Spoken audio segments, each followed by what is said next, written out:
dresses and cupcakes. It was always disappointing for her to see the end of the episode. Of course, there were other programs, but the story with magical jewels was her favorite. When the cartoons ended, she went to fill in her coloring books in her room, daydreaming about being among those heroines. And then, on midday, she heated up the leftovers that Tristan had left and went back to watching TV. New programs awaited her.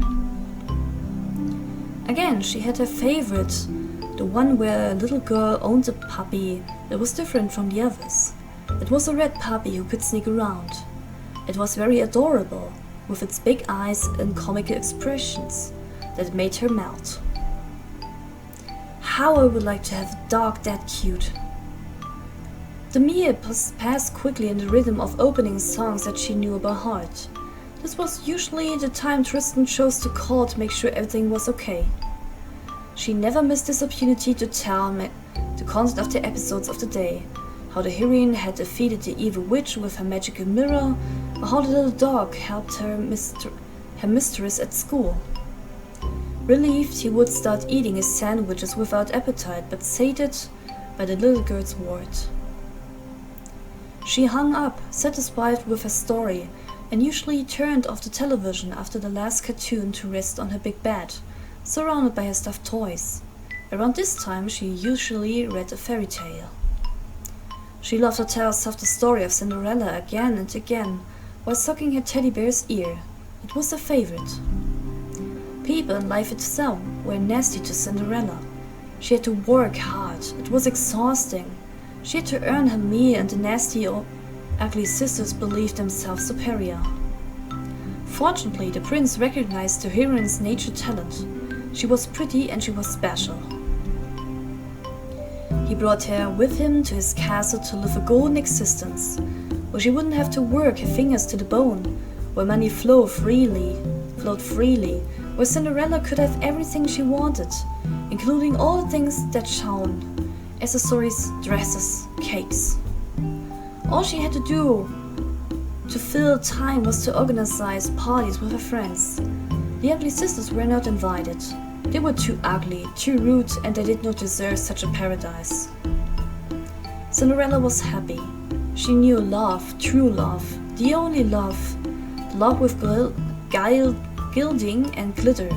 For what more could she ask? Ambre fell asleep happily, hoping to meet her charming prince one day, the one who would only have eyes for her and would have given her room, like the wonder princess that she admired so much had. When she opened her eyes, the little girl rushed again in the living room toward the tape, a Disney movie. Depending on her mood, she chose one with animals or one with a couple who lived happily ever after. Often then she watched Snow White or The Little Mermaid. Ambre loved the idea of a glass coffin containing a body that would never grow old despite death, that would remain always young and beautiful, lying in wait to be freed from a prison, for the magical kiss that would change the course of her story. The prince spirited her away from the common but hut of those proletarian dwarfs who were friendly but so uncouth. She also loved the idea of a beautiful and rebellious mermaid swimming through the oceans, looking for treasure but sacrificing her freedom for the man in her life, sacrificing the endlessly squeeze into the gilding cage she had fantasized about 1,000 times. The beautiful and rebellious mermaid never listened to anyone, which reminded her of her own condition. She too was a sweet, capricious girl. She played these tapes on loop day after day until snack time came, but then stuffed with idyllic images, she dug into the sweets that Tristan bought for her.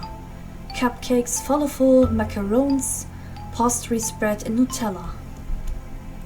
Of course, there were cartoons at this time as well. As it was getting late, she finally pushed the off button to resume her fantasies elsewhere in her room, wielding her dolls with skill, perfectly tracing the course of her dreams.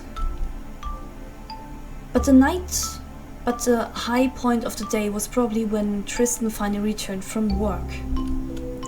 She knew he was there from the creaking of the door, She would rush into the living room to greet him, and all joys, she would throw herself at him, timidly at first and with more enthusiasm over the weeks. She loved being carried on his shoulders to mimic an airplane and fly through the flat until they crashed on the bed, laughing. Playing together was so much fun. With her friend, she could have given life to her characters more easily. Her favorites? Playing Mummy and Daddy. Ambre played the role of the mother, always occupied by the well-being of her child. A PVC doll with dead eyes supposed to embody an adorable little baby. She had to wash him, change him, cuddle him, and give him his bottle. Tristan had the role of the father. He had to read the newspaper in the kitchen while waiting for his wife to cook him a good meal. A role which hardly got him involved, but he was more than satisfied with that. Ambre took her task very seriously. She had the lead role after all. Therefore, she served her imaginary husband plastic fries and fruits with a bossy pout. He appreciated Gester. However, the real meal was left to Tristan once the game ended, a meal which the little girl took as an opportunity to deliver the rest of her fabulous adventures. Tristan only had to listen to her with a smile on his face, before requiring her to go to the bathroom to wash up and brush her teeth. Ambre always grumbled at bath time, but her sexless Barbie mermaid quickly helped her to forget the inconvenience. More than once, she slyly waited for the 30-year-old man to come close enough for her to shoot him with a fish-shaped water gun. Innocent laughter would ensue. Then the little girl had to be tucked into her big princess bed while he was telling her a story, usually a fairy tale. In those moments she blinked more and more slowly, looking up at him with a touching expression. Tristan would almost melt from cuteness. He was careful not to close the door all the way. The corridor's light had to hunt the monsters which could disturb Ambre's sleep. It was a specific request from her. She was fearful. The man had to protect her from ghosts at the slightest shout. It was his promise to her. Before going to sleep, Tristan found some comfort in contemplating her asleep. He hoped that her sleep would be inhabited with nice dreams, that she wouldn't forget him, that she would think about him in whatever way that may be. Could she even feel his presence, or how much he cared for her? The way they organized their weekends allowed for a more festive time. It was a time for outings. It was out of the question for Ambre to get bored, to stay shut in a tight and bleak flat again. She had to have a chance of scenery. So they went to a lovely place, the pool, the amusement park, the ice rink, the movie theaters, restaurants. She had to try everything. Every week was a different universe. Running along at a brisk pace with her impeccably